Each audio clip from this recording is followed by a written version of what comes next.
Hello everyone, I hope you are doing well. Today we will talk about how to fix or how to solve the problem of Groupon.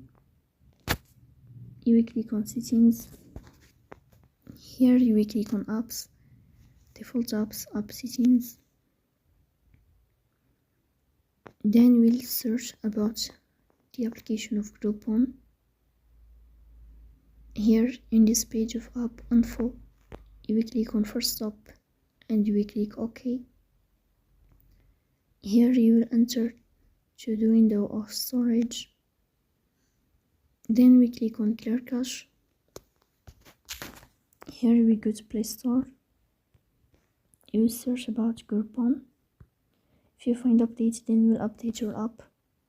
So that's all. Don't forget to support us by like and subscribe. See you next time and thank you for your watching.